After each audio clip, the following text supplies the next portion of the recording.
I'm making this video about Mexico and what I'm prepared to do. I'm going to, once I make my first couple million, I'm going to send a truckload, 3 semi-truckloads full of food down to Mexico for what they've done for me in my life. And I'm set on this because the Mexicans have always been there for me. I'm Hispanic, I'm Puerto Rican and Chilean, and my relatives live in Mexico. Lucha Gatica, Alfredo Gatica, and Luis Gatica, they're all celebrities in Mexico. And this is what I'm going to do for my charitable act and my giving back on this planet. The reason why I'm doing this is because the Mexicans took care of me. They didn't even know who I was related to, which is celebrities. My grandfather, Lucha Gatica, is a Hollywood star in Hollywood, California. So I'm not, going to even try to explain how amazing they were to me. It was the biggest adventure of my life. Because you wouldn't even believe me. Nothing happened to me, bad at all. Not one hair on my head got hurt. And they protected me. And I lost my money. Alright, I was too stubborn to call anyone. Because too many people don't like me that used to love me, and I didn't feel like trying. I was like, fuck it, I don't know. There's too many reasons, and now we're good enough not to try. Especially in a situation like that, you're in a third world country, try. Reach out to people that love you. But, I didn't, and I did fine. I didn't care. So, instead of my loved ones taking care of me, it was the people that love me that really the most, that are strangers that I'll never see ever again, and it's Mexicans in Mexico. I relate to them so much now after living there that I don't really know how to relate to other people in America as much.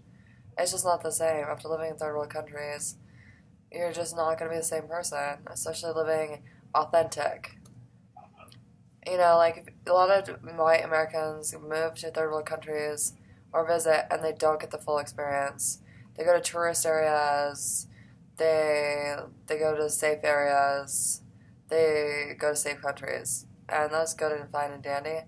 But to actually know what the country is like and to know and have a real experience, you actually have to experience it for what it is, and not some sugar-coated fucking bullshit I don't even understand and want to care to.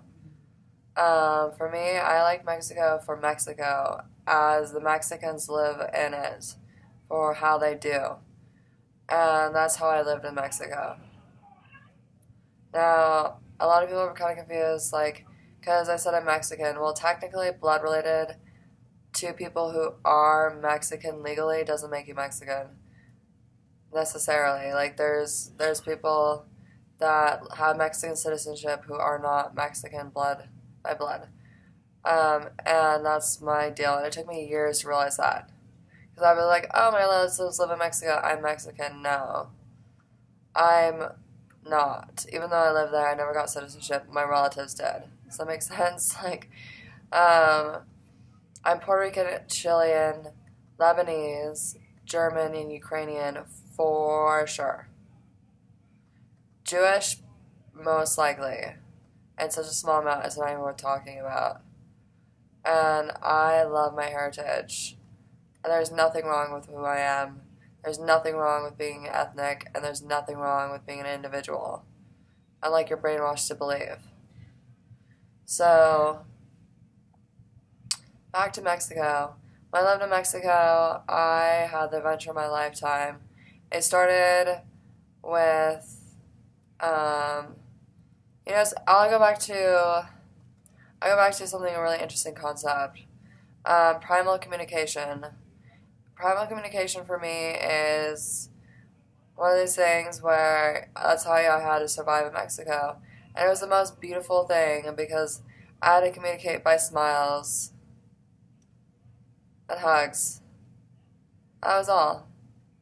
And I didn't have sex with a single Mexican, actually one. And I was there for 6 months. Nobody tried, really, for the most part. And that is cool as fuck, being an attractive woman where everyone tries to sleep with me in America.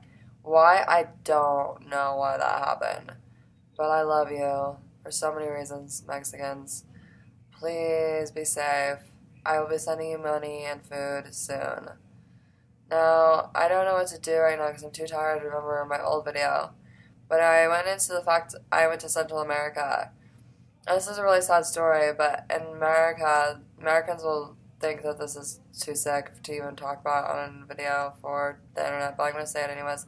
I was hit with machetes and then for being a witch. The Central Americans knew it, and I don't know how they knew it because they knew it before I did, and really came to realize how much of a witch I am. That's documented by the police, medical professionals, psychiatrists, therapists, and ask anyone, that's what happened down there. Yeah, they are really backwards. They still cook on fires. They pluck chicken feathers. But they're really amazing people. Like, it's beautiful down there. It's tropical. It looks tropical anyways. And I lived there. I lived in Central America for 3 months. And when I got hit with machetes, it was the scariest thing. It was a crowd of 100 people watching while they tried to, like, tie me up. They did tie me up. And I got hit, like, 4 to 6 times. Once in the head with a machete. Taking a machete to the fucking head is pretty fucking hardcore. I don't need any more hardcore points. This is as hardcore as it gets. And, the reason why it happened was simply a religious aspect that's going to ruin my political career, I think, after everything I've experienced and how much people are hated that are on the dark side but are good people like myself. We get stuck in the middle. So, I want to tell you why I don't hate anyone in Central America, because you guys rule.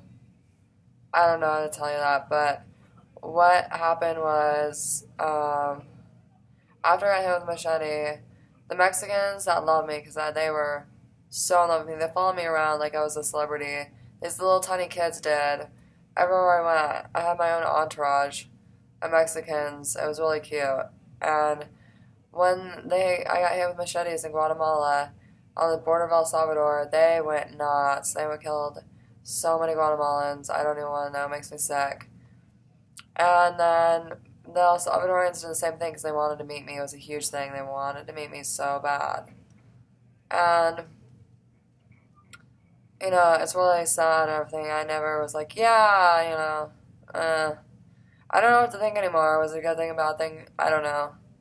I just hope that and pray that it happened to the people that did it to me, not innocent people, to prove a point so that it doesn't happen again. And you better not do this to me ever again. Thank you, I guess. I don't know what to say. Like, what do you say to that? It's really sick and sad, but I don't know what to think, El Salvador, thank you, I guess, for having my back. Same with Mexico. I don't hate the Guatemalans. I actually see them and they get along nowadays. But,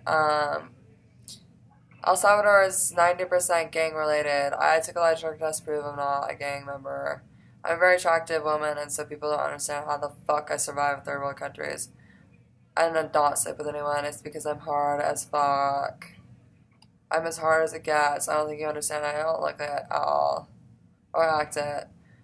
But, I love you guys. I really do. And I wish I could reach out to you guys more and, let you know that I love you. But I just want to say one more thing. When I first started in Mexico, I cried. I cried seeing a car accident, thinking those people were going to die. And it's true, they probably did because no one's going to help them. But at the end of the trip, living in Central America, people were getting machine gunned down, it's rapid gunfire at sundusk, constantly, nonstop. And I would have to stop there because there's nothing else I can say. I'm numb. I'm a sweetheart, but I'm numb. And that's all you need to know about me.